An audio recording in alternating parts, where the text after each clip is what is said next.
Dreams for me aren't too exciting. They either depend on how sleep deprived I am or what I ate right before bed. That's why I'm so excited to introduce our guest, Sandy Yamanaka. Sandy's visited by people from her past. Her dreams act as a portal for those loved ones who have passed. The only thing I want to explain about these visits is I cannot make them happen. I have no knowledge of when they're coming. They always happen when I'm sleeping. People have asked me, well, maybe you're just dreaming. They're different. The visits are very vivid. There's usually a meaning behind them.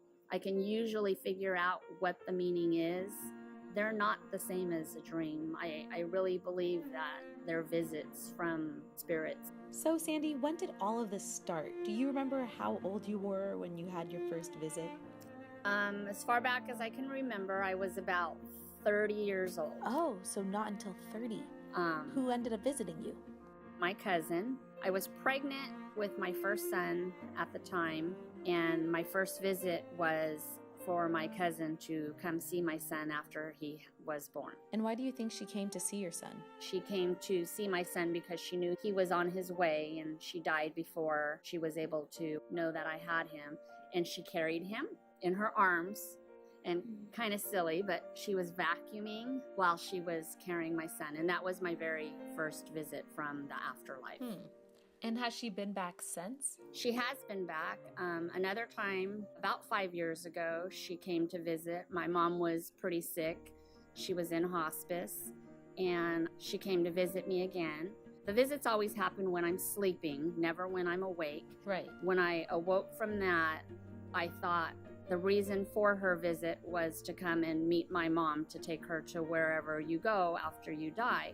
So when I woke up, I drove over to see my mom to make sure she was okay or to see if she had passed. But my mom was still alive. So I was happy my mom was still alive, but I went back home not understanding why my cousin came to see me, because the purpose of the visit was to meet somebody. And then we got a phone call later that night saying my aunt had passed away. So I believe that Carol, my cousin, was coming to greet my aunt, to take her spirit to wherever you go in your afterlife. So that was my second visit with her. Tell me, is there a visit that stands out to you in particular? I had one visit that was very, very vivid. My dad died 3 weeks before my son was born. And when I used to go over to the house to visit, my dad would always say, how much longer till the baby's born? And it would have been his first grandson. And I'd say, 3 months, Dad. And he'd say, okay. And then I'd say 2 months, Dad. And he'd say, okay. And then the last time he had asked, I told him, in 1 more month. And he just said, oh. His answer was always okay. But this time he just said, oh. It was as if he knew he wasn't going to still be around to see my son. And 3 weeks before my son was born, my dad died. I don't know how long it was after my son was born, but I had a very vivid visit.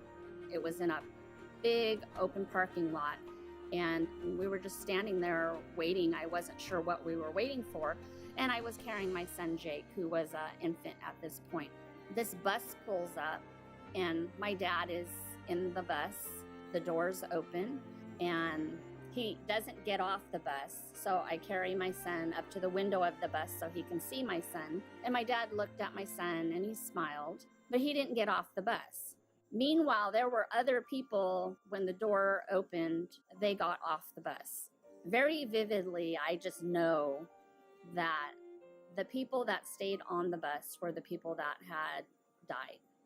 So even though their families were waiting for them, they could not get off the bus to greet their family. And the people that got off the bus to go and meet and reunite with their families were people that had come close to dying. What makes these dreams different from your others? How do you know you're encountering the dead? My husband had asked me, how the hell do you know that? Did it say dead people's bus on the side of the bus? And no, it didn't. But these visits always mean something, and I'm usually able to figure out what they mean. So earlier in this podcast, I interviewed Deborah Lane, and I heard that you had an encounter with her friend Randy. Would you mind telling us a little about that?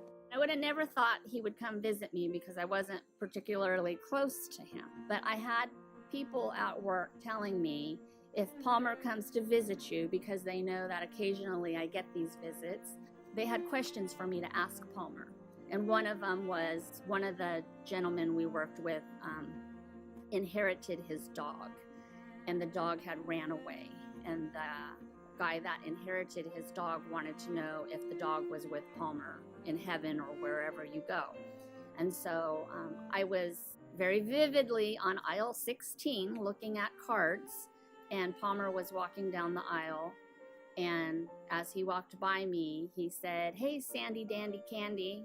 And so I turned around and I said, "Hey, Palmer," which is his last name, "I have to talk to you. I have questions I need to ask you." And he wouldn't stop. He kept walking. And he said, I'll be back. And I said, no, we need to know, do you have your dog? And he kept walking. He wouldn't stop. But he says, "I'll come back when I have time." And what that meant was just, I think he had a lot of unfinished business in life. And his spirit is just out there floating around, not where it's supposed to be. And he never did come back and visit me like he promised. And I truly believe that he had so much baggage and unfinished business with family that his spirit is still floating around out there somewhere. Hopefully someday he comes back and visits me, but I don't know.